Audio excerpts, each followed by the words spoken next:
Hello everyone, today we talk about how to fix the app of X.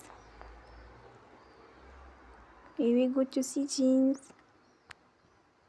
then we click on apps. After that we search the app X and we click.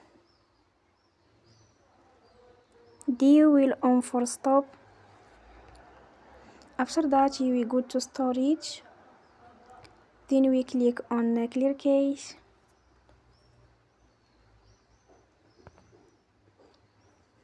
We go to Play Store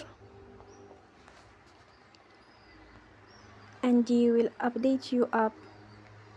Don't forget to support us by like and subscribe. See you next time and thank you for watching.